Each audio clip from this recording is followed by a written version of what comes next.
Yes, ready. Namaste, sir. Namaste. Thank you for giving us this time and opportunity uh, to know more about nature cure fundamentals and then principles on which the entire system of naturopathy is operating. So, to start with, would you like to tell us something about the basic concept of naturopathy, vitality? First and foremost, I want to thank you and your institution for giving me this opportunity. I live in USA and I keep visiting India, and in every visit I get an opportunity to share my views with you, and that gives me a lot of pleasure. And you as the director of this institute have done such a wonderful job. More and more people are coming to know about your work, and I'm glad that I'm being a part of this contribution. And in my experience, I have seen naturopathy changing from time to time. And we want to remind people about ancient wisdom, which the principle and principle they can never change, because from the time of creation until today and forever, the laws of nature doesn't change at all. Yes. So adopting the laws of nature in order to in a manner that we keep maintaining our health and improving our health, that's what we try to do. In the process, by some influence, we tend to see that some people are adopting techniques which are little going away out of the principles. That's where we come in to remind people that it's necessary to re-examine and evaluate all our applications, all our techniques of therapies, and correct it now and then. Because all our purpose, no matter how you do it, our purpose is ultimately to help people. People should get free from diseases, people should keep on improving health, and all through natural means. In this process, we have also used certain gadgets, certain equipments, which seem to many people that it's unnatural. Yes. So when they raise such objection as Tona is unnatural, you are saying it's natural nature cure.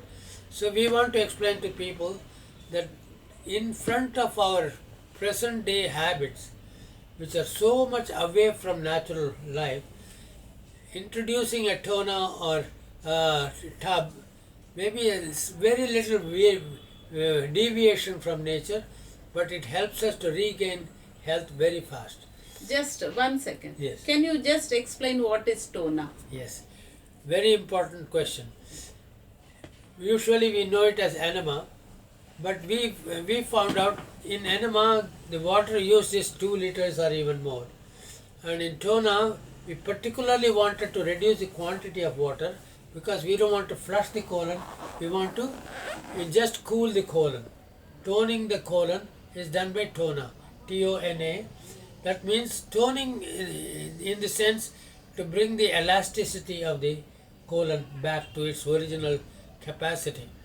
Elasticity is the tone of the colon is to expand when needed and contract back to its original size. It doesn't do it because of continued habits of eating habits which are very much deviated from natural habits. So in course of time it loses its tone.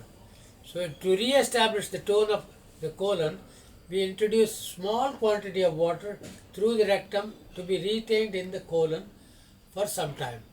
And after some time when you release it, the tone of the intestine have improved. Peristaltic movement, and the large intestine particularly has peristalsis and antiperistalsis, forward movement and backward movement. And when we use an enema, it's only flushing the colon and removing some filth. It does help in occasions, I don't say no. But the particular practice of Tona is to make people even independent of Tona. So what exactly is the quantity of water in Tona? 250 milliliters is maximum that we use. So that's a small quantity which is not a violent thing. In case of children, we even reduce it to 100 milliliters, and even if it's a smaller children also, we can use toner with just 50 ml. So when we use this toner, the purpose is to cool the colon, and it's not going to be useful after the cooling effect is done, because retaining for some time is okay, but if we retain for too long, it becomes warm and it does not help anymore. And the large intestine has the habit of absorbing water, and so many people have experienced that they took toner and retained it for a long time, and the water also didn't come out. That's the nature of large intestine. That's where water is absorbed. But if you keep it for a short time until the water is cool and eliminated, it will improve the tone of the colon, and you don't have to depend upon toner again. For some days we have to do it until the elasticity is re-established.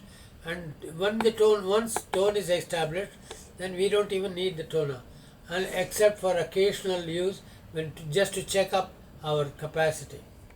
So, if you are objecting to usage of enema, what is your take on colon irrigation? Oh, even worse. That's a very violent application. And certain persons who used colonic irrigation, they found a lot of relief. Immediately there's pleasant feeling, lightness in the body, and freshness in the face. Everything was there. But eventually, it showed that it has even washed out the lactic microbes in the large intestine, and the large intestine is no more absorbing water. That quality is lost by violently giving continuous irrigation through colonic irrigation. So that's too violent. Even this enema practice, occasionally we do need them, because there are situations where the person has got constipation for too long and there are some solids which do not come out easily. So sometimes we may have to use enema. But mostly, if you use toner, the body regains its elasticity and is able to eliminate everything. So, you think this method of toner is good enough in the current day toxic world? Well, there are so much bad things happening all around us. Toner is only one of the suggestions. There are ever so many other nature cure applications which help us to combat the present day situation. For example, air is polluted, Yes. and even if you do pranayama, you are inhaling bad air. So you have to find a suitable time when the air is comparatively less polluted and do the pranayama. When you do pranayama, there are 4 parts of pranayama. Puraka, that means inhaling. Kumbhaka is to inhale, hold the breath inside, and Rechaka is to remove and the air and exhaling, and again Kumbhaka, Bahya Kumbhaka to hold the breath after exhaling. In these 4 parts, we establish a rhythm. Inhale, hold, exhale, hold. Inhale, hold, exhale, hold. The duration of holding the breath after exhaling is more important than the duration of holding the breath inside their lungs. Why? Because during that time, we have excellent 1 or 2 benefits which we have to explain here. Principle number 1 is when you are holding the breath after exhaling, these 2 rooms, namely the 2 lungs, are empty, and the rest of the body is not. Not really empty, but relatively empty. So the rest of the body, the nature of air is to fill in wherever there is no air, to fill in and equally distribute the air. So in the attempt, gas packets in different parts of the body, which has been stagnant for a long time and producing pain, back pain, neck pain, all kinds of pain, those things get released and that air starts coming towards the lungs. But they cannot come independently on their own. They have to ride on a coach. This coach is like a luggage, a goods train. The blood cells are lined up and coming from different parts of the body going towards the lungs. These blood cells are dark blue or violet in color loaded with toxic air. And this comes to the lungs, but this person is holding the breath. So the doors are open, not open, they are waiting there. While they are waiting, the situation becomes more and more emergency, and more parts of the body release air. And one of the most important part of the body which releases air is the brain. Brain surgery is usually called amygdalectomy, because amygdala means walnut. The shape of the brain is almost like a walnut. They have crevices, bigger lanes and bilanes and small lines. In those areas, air is left undisturbed for a long time. When a person practices holding the breath outside after exhaling, those packets tend to get released from those areas and they have to come out to fill in the lungs. In the attempt of doing that, it is observed, there was an article particularly in Reader's Digest explaining how the air packets kick the sides and come out from that area. When they kick the sides, it seems all the memory bank gets opened up.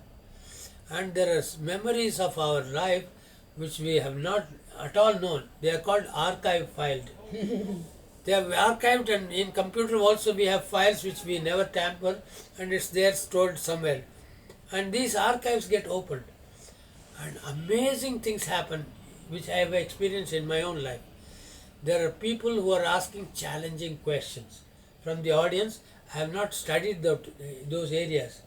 But just by allowing some time, those files give out the information, and I am able to deal with that situation. I was amazed. 2-3 occasions happened like that. There was a doctor who challenged me. This is relating to another question that you are going to ask. Yeah. He said, he raised his hand from the audience. He was in a public park, Matunga, Bombay. And he said, what you are talking to people is wrong. You are giving wrong information to people. It's not right to mislead people like this. I said, thank you. Please come here and explain to us what's wrong information, and we will definitely correct it. It's not right to give wrong information to people. So I invited him to the stage, and he sat down there and introduced himself. I am Dr. K. Shankaran, cardiologist practicing in Matunga, Bombay for the last 16 years, and what you are telling people is wrong. What you are telling people that germs do not cause disease, that's wrong. We have proved in the laboratory that cholera germs cause cholera, malaria germs cause malaria, diphtheria germs cause diphtheria. All those things have been proved in the laboratory, and how are you saying that they don't cause diseases? I said, wow, if you have proved in the laboratory, there is nothing more for me to add. That must be right. But can I ask you some questions so that it will be clarified? Okay, shoot, he says. Shoot means ask questions. So I didn't take the gun and shoot him, but so I asked him a silly question. I didn't know what to ask him. Doctor, if there is a cause and there is an effect, is it necessary that in every situation the cause has to be first and effect later, or sometimes effect has to be there first and cause comes later? He says, what a silly question. If it is a cause, it has to be there first. Effect means it has to come later. So I don't know what next question to ask.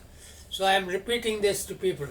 Friends, see, the doctor said the cause has got to be there first and effect to be there later. So by saying this, although I am repeating, I am wondering what next two questions are. Tongue a bulb close, and I got the next question. Doctor, am I imagining, or is it true that in every case of cholera, every case of diphtheria, every case of malaria, every case of all those blessed disease which is supposed to be caused by germs, is there a stage where the symptoms of the disease is present in a mild degree, but the germs are not yet present? He said, yeah, we all know it as a stage of predisposition. Said, oh, I said, and I stood up. He said, stop it. Give me the application form for your training course, Nature Cure training course. He took the form, put it in pocket and walked away. People were wondering what happened. He was challenging and he took the application and walked away. What happened here? The question which I asked is the symptoms of the disease. That is, disease is present first and as a product of disease, germs comes next. So we have proved it by his own word. Germs are the products of disease, not the cause of disease. This story leads me to another story of And he understood that. He understood. He didn't want to stand there. He just Anymore. walked away. Yeah. He attended the course, and in the end of the course, he addressed the public, and he says, "I was wrong. I challenged Dr. Sharma, and he proved it to me in simple question. And I will tell you here that germs are the product of disease, not the cause of disease." So this leads me to another story of my younger days. I was hardly 10 years old, and I was. My family goes from New Delhi to Pudukkottai, that's my hometown, every summer vacation. So this summer vacation, my father also accompanied us. So he packed everything and put in a line, beds and suitcases, bags and everything. And my mother came and gave 2 bananas to my younger brother and 2 bananas to me. My younger brother peeled it and he was eating it. And before I could eat mine, father said, "The taxi has come. Come on, help me to load the taxi." So I was helping him with bags, whatever I could carry, and he was carrying the heavier luggage. He loaded everything in the taxi, and my mother carried my younger brother, and she came. And my father said, "Get in, get in, get in." He locked the door, and we went to railway station. And the railway station was very close to us, and I said, "Father, we have to go back home. Go back home." He said, "What?" "I left my 2 bananas you gave me. Mother gave me 2 bananas, I left it in the almirah." "Don't be silly. We are not going all the way back home just for your 2 bananas." "But my banana, he ate his banana." My younger brother ate this banana and I didn't get mine. I was so upset. My mother said, "Don't worry, you'll get to eat more bananas." But today he ate it. It's not that I didn't get to eat bananas, but he had it.